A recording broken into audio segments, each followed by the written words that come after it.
நம்மள நிறைய பேர் மென்டல் மாஸ்டர்பேஷன் பண்ணிட்டு தான் இருக்கோம். நீங்களும் அப்படி நினைச்சீங்க இல்லையா? ஆமாம் சார். அப்ப நானும் அந்த மாதிரி நினைச்சதுல தப்பு இல்லையே. நீங்க நினைக்கிறது கிடையாது, நான் பேசுறது மென்டல் மாஸ்டர்பேஷன் பத்தி.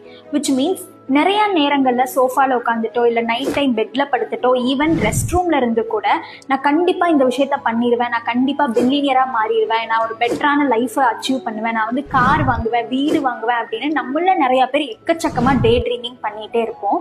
இந்த டே ட்ரீமிங்லயே நம்ம ரொம்ப எக்ஸைட் ஆகி அந்த விஷயத்த அடைஞ்ச மாதிரி ஆஹா அப்படிங்கிற மூமெண்ட்டுக்கு போயிடுவோம். அதனாலயே நம்ம என்ன பண்ணுவோம் அப்படின்னா அது ஆக்ஷன் அப்படின்னு வரும்போது எதுவுமே பண்ண மாட்டோம். இதே பேட்டர்ன் நம்ம கிட்ட ரிப்பீட் ஆயிட்டே இருக்கும். ஆஹா மூமெண்ட் வரும், எந்த ஆக்ஷனும் எடுக்க மாட்டோம், நம்ம திருப்பியும் டே ட்ரீமிங்க ஸ்டார்ட் பண்ணுவோம். இதே நமக்கு ரிப்பீட் ஆயிட்டே இருக்கங்காட்டி நம்மளோட எனர்ஜி ஃபுல்லா நம்மளோட திங்கிங்கே வேஸ்டா போய் நம்ம ஆக்டிவிட்டி நம்ம ஆக்ஷன் வரும்போது எதுவுமே பண்ண மாட்டோம். ஸோ இதுக்கு பேர் தான் மென்டல் மாஸ்டர்பேஷன். ஸோ ஒன்ஸ் நீங்க வந்து ஏதாவது ஒரு விஷயத்த பத்தி யோசிக்கிறீங்க அப்படின்னா அதை போட்டு ரொம்ப ஓவர் திங்க் பண்ணிட்டே இருக்காம அந்த தாட்ஸ்லயே நீங்க தொலைஞ்சு போயிடாம ஆக்ஷன்ல இறங்குறதுக்கு ஸ்டார்ட் பண்ணுங்க. நீங்க எப்ப ஆக்ஷன்ல இறங்குறீங்களோ அப்பதான் அது தோப்பீங்களா இல்ல ஜெயிச்சு மேல வருவீங்களா அப்படிங்கறதெல்லாம் நமக்கு தெரியும்.